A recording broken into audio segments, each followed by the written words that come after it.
because my QCTV interview threw me a curveball. What are we? Professionals. We're professionals. Not every story I tell will be that wholesome. I felt like I was getting a massive amount of knowledge about employment and career success compared to the average person. This might be the story that I'm most proud of from before my accident, not because of accomplishments, but morals.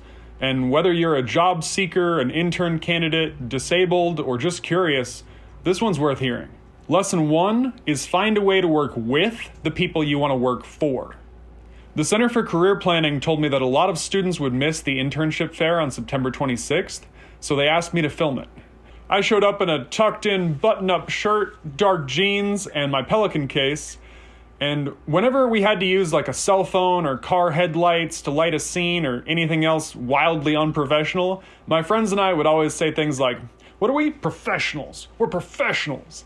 So on the way over to my first internship fair ever, I had a running commentary of professional, we're professionals, what are we? Professionals. Are we professional? I think we're professional. We're professionals. When I got there, I checked in with the staff and had to actually be professional immediately because I was interviewing representatives from the YMCA, Cope Health Solutions, Inroads, the Whittier Museum, CAPC Inc., the office of Congresswoman Linda Sánchez, and even the FBI. This was great for a number of reasons. I got tips on how to dress, how to shake hands, how to make eye contact, how to talk to people, how to do my hair, and then I got to review and edit all of the footage for the best content. That meant that I was hearing these tips over and over again compared to people that just attended the event.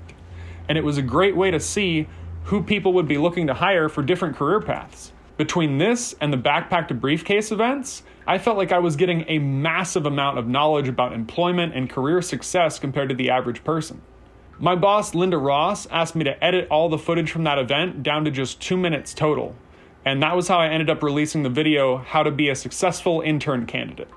So what were the best tips? Well, I'll let the video show you. You're looking for somebody very outgoing, energetic, somebody that's excited about their work, somebody that can bring what they've learned, bring their skills. We want you to be very enthusiastic, customer service friendly. You need to have a 3.0. Responsible, driven individuals who are really interested in making an impact in the healthcare industry. Someone that can work close to our ages. But because I'd shot the video at the internship fair, I'd gotten to know the representatives a lot better than most of the other students. And that was how I met Erin Hodges from CAPC Incorporated, a nonprofit that helps people with disabilities find jobs, housing, transportation, education, and more. From my understanding, they're a great company that really helps people.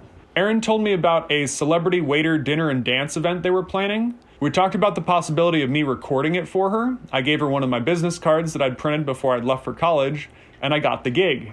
Professionals. What am I? Professional. I got the gig. Professional. Now, this was unpaid, but they fed me, and Erin promised to promote my work. She was grateful, kind, and upfront about the details of the exchange. It reminded me of the Tom Rigney and Flambeau incident that Mark Paulus had caused back in Season 1, Episode 13, only this time it felt fair, and I knew all the details beforehand.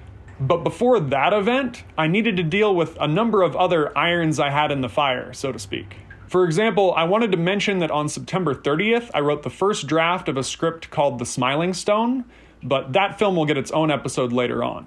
Then on October 1st, I went to the Whittier College Theater, called the Shannon Center, with our boss from the Office of Communications and my coworker Alex Hackworth, who I introduced in the last episode, so that we could prepare for a live stream of a Hispanic heritage event at 7 p.m. It featured Gustavo Arellano, who would go on to become the Pulitzer Prize finalist for his column in the LA Times, and Lalo Alcaraz, who created the first nationally syndicated Latino comic strip. It turned out that Alex was very good with live streaming because his high school had had a live broadcasting setup for their sports program. I thought that was incredible, quite different from how AMP Studios had done it, because AMP used an older style still, and it wasn't anything I was familiar with, and it was way beyond anything that York School had had, so I tried to learn as much as I could. This would be the first of about a dozen projects that Alex and I collaborated on. He had a love for cinematography and all things filmmaking, so we got along really well. On October 2nd, I finally got my interview with the general director of QCTV, the Whittier College news channel that I'd signed up for back on September 5th in the previous episode. So I walked down to the campus courtyard. Professional, we're still professional. How professional? We got the interview, professional. And found the QCTV office, a small, cramped room with an editing computer and a green screen. And I learned something important. Lesson 2, if you want to succeed in your career, you have to be able to talk to women. That might sound a little obvious, but for anyone who's attracted to women, it's essential, because my QCTV interview threw me a curveball.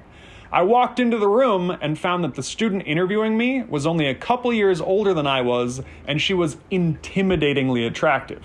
I did my best to interview well like I had at the Office of Communications, and she was very impressed by my previous work, but I'd only been a college student for about a month, so I probably didn't come across as relaxed as I did in my last interview. Imagine. So tell me about yourself. Well, I like long walks on the beach. I mean, I love cinematography. Cinematography. I love cinematography. Filmmaking. I love filmmaking. And I have directed a feature film and several shorts. Why do you love cinematography? The camera. The camera can capture beauty better than the eye ever could. I mean, like mountain ranges. Yeah, beautiful mountain ranges. So why do you want to work here? Well, I just would love to work with the people. I mean the filmmakers. I want to be working with other people who love making movies. Reporters, interviewers. I want people who love journalism. That's what I'm interviewing for. Yeah, journalism. I want to be a camera operator and editor for journalists. If I'd been too nervous, too tongue-tied, or too flirtatious, I doubt I'd have gotten that job. But because I kept it professional and kept my cool as much as I could, I got a job as a camera operator, editor, and occasional reporter. I'm incredibly glad that I got the job at QCTV because, like I mentioned in Season 3, Episode 4, one of my student bosses essentially ended up saving my life when I got stranded in another country. But that story is for later. On October 3rd, I shot another Backpack to Briefcase panel, this time about careers in public service. Take a look at that. I value this education almost as more than I do my UC Berkeley education, just because it set the foundation for me to be able to succeed later on. I've always wanted to be a public servant, having family in the military, having family who were involved in civil rights work in Africa and in Madrid, trying to... A family friend suggested you should really start thinking about going to a smaller liberal arts school. Part of the thing that I think helped me in the career I am now is just the level of how your professors treat you. I've learned 3 things that are really important to me. The first thing is lead by example.